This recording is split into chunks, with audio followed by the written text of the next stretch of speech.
دنیا میں اس وقت اربوں پر اگر کوئی برا وقت آتا ہے یا پاکستان کے حالات کچھ خراب ہوتے ہیں تو سب سے زیادہ جس شخص کو یوٹیوب یا دوسری جگہوں پر سرچ کیا جاتا ہے ان کا نام ہے ڈاکٹر اسرار۔ ان کے لیکچرز سنے جاتے ہیں۔ ڈاکٹر اسرار نے اپنی زندگی میں جتنی اسلام کے لیے قربانیاں دی، کنٹریبیوشن کی، اس کا شاید ہی کوئی نیم و بدل ہو، لیکن ان کے جانے کے بعد آج ایک خلا سا لگتا ہے جو ابھی تک پر نہیں ہو سکا اور شاید کبھی بھی پر نہ ہو سکے۔ ڈاکٹر اسرار احمد نے اپنی وفات سے پہلے بار بار اپنی تنظیم اسلامی سے یہ بات ضرور پوچھتے تھے کہ جو میری تفسیر قرآن ہے وہ کتابی شکل میں کب آئے گی۔ اس پر بے حد کام کیا گیا اور آج وہ ہر جگہ اویلیبل ہے۔ ان کی تفسیر اتنی شارٹ اور جامع ہے کہ کوئی بھی عام انسان اس کو پڑھ کر اس میں سے وہ کچھ چیزیں سیکھ سکتا ہے کہ اس کی زندگی اور آخرت بدل سکتی ہے۔ حقیقت ٹی وی آج آپ کے سامنے ڈاکٹر اسرار احمد کی 10 ایسی باتیں سامنے رکھ رہا ہے، ان کے واقعات، ان کی زندگی کے حالات کہ شاید آپ کو پتہ نہ ہو، اور آپ کو پتہ چلے گا کہ ان کی کنٹریبیوشن پاکستان کے لیے اور پاکستان کے دشمنوں کے خلاف کتنی زیادہ تھی۔ نمبر 10، ڈاکٹر اسرار احمد کی وفات پر خفیہ کھیل بہت بڑا کھیلا گیا۔ ڈاکٹر اسرار احمد جیسے عظیم اسکالر کی وفات 14 اپریل 2010 کو ہوئی اور 12 اپریل یعنی 2 دن پہلے شعیب ملک اور ثانیہ مرزا کی شادی تھی۔ انٹرنیشنل اسٹیبلشمنٹ کی جانب سے پاکستانی میڈیا کو مکمل ہدایت دی گئی کہ آپ نے ڈاکٹر اسرار پر کوئی پروگرامز نہیں کرنے، یعنی اگر کوئی شخص پاکستان سے چلا جاتا ہے تو اس کا بار بار دکھانا، اس پر پروگرامز کرنے، ٹاک شوز کرنے، اسکالرز کو بلانا، ان کی رائے لینی، ایسے کوئی پروگرامز نہ کیے جائیں۔ مکمل طور پر ان کو پابندی کے انڈر رکھا گیا۔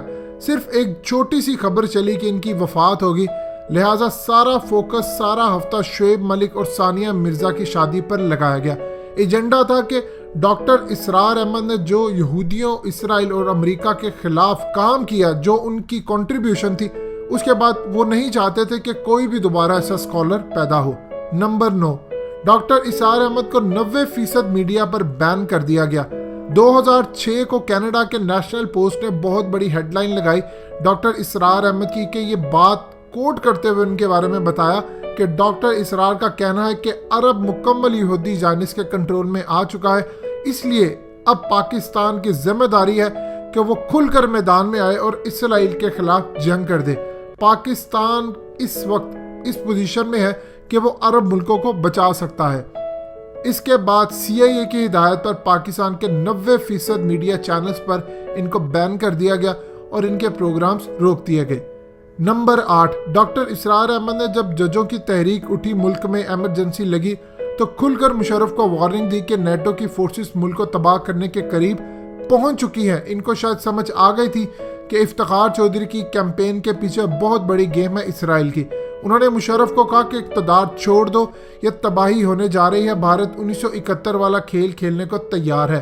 ان کی پریس کانفرنس میڈیا چینل پر چلانے سے مکمل روک دی گئی۔ نمبر 7، ڈاکٹر اسرار احمد کی جماعت اسلامی سے وابستگی تھی۔ انہوں نے مولانا مودودی سے تعلیم حاصل کی مگر ان سے اختلاف رکھا اور جماعت اسلامی کو 1957 میں یہ کہہ کر چھوڑ دیا کہ وہ سیاست میں آ چکی ہے، اور ان کی سیاست کو دیکھتے ہوئے انہوں نے کہہ دیا تھا کہ جماعت اسلامی پاکستان کے لیے بہتری کبھی بھی نہیں کر پائے گی اور یہ جماعت خود ہی تباہ ہو جائے گی۔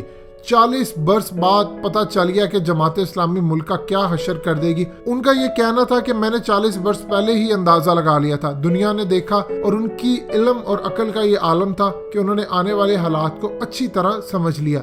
آج حالت یہ ہو چکی ہے جماعت اسلامی پاکستان سے ایک سیٹ بھی نہیں جیت سکتی۔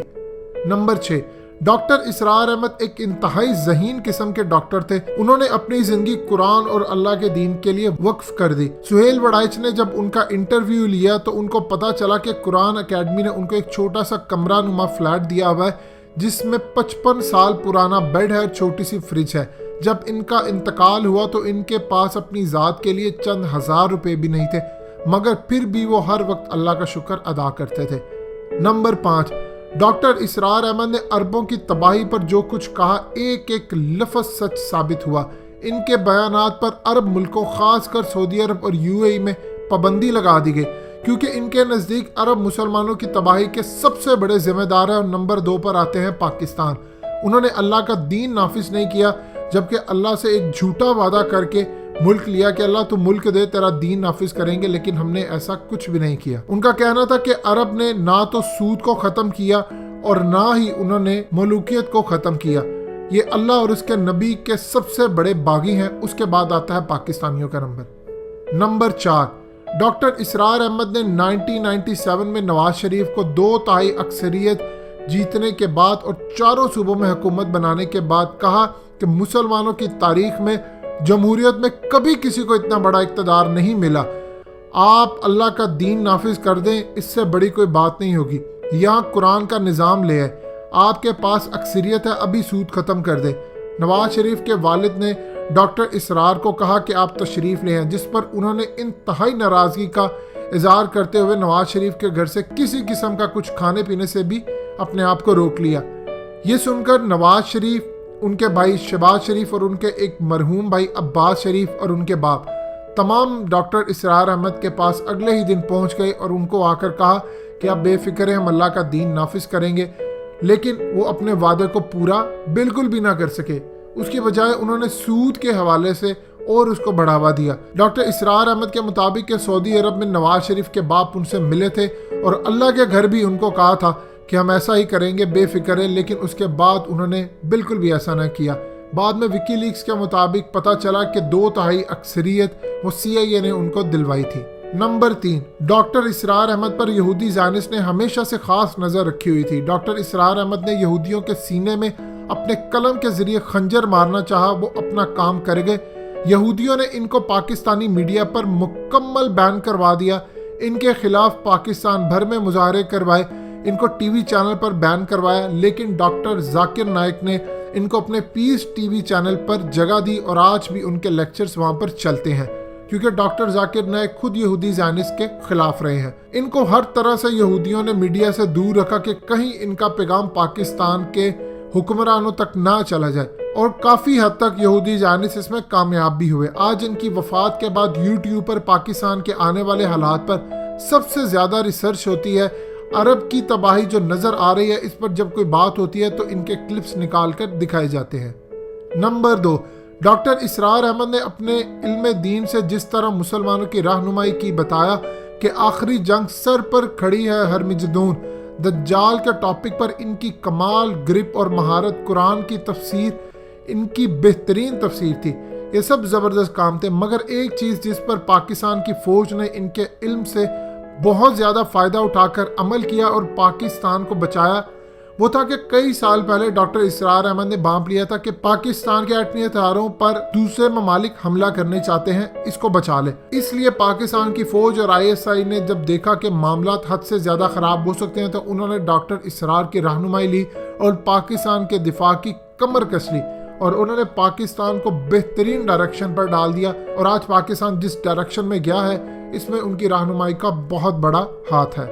नंबर 1, डॉक्टर शाहिद मसूद से 2009 में बात करते हुए डॉक्टर इसरार अहमद ने बताया कि पाकिस्तान पर बहुत बुरा वक्त आने वाला है। अभी यहाँ मायूसी होगी, बर्बादी होगी, लड़ाई होगी, हालात बुरे होंगे। फिर कहा कि अरबों की तबाही तो सर पर खड़ी है, पाकिस्तान के हालात बेहतर हो जाएंगे इस तबाही के बाद, मगर अरब नहीं बच पाएंगे, उनके हालात बिल्कुल भी बेहतर नहीं होंगे।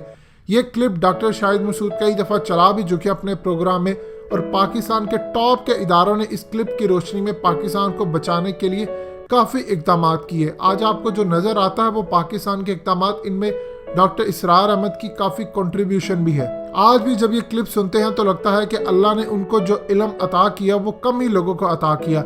मीडिया ने इनके साथ बहुत ज़्यादा जुल्म किया, इनको बैन किया, CIA इसराइल के एजेंडे पर इनको बुलाना छोड़ दिया। माँ सुबह चंद एक पर्सनल लोगों के जिनका चैनल्स के साथ ताल्लुक शायद इतना ज़्यादा ना हो, जिनमें एक डॉक्टर शाहिद मसूद हो जाए, या वक्त न्यूज़ पर भी इनको थोड़ी जगह दी गई। डॉक्टर इसरार अहमद ने जिस तरह यहूदियों के खिलाफ काम किया, लेकिन अफसोस है कि हमारे मीडिया और हमारे हुक्मरानों ने उनकी बात नहीं सुनी।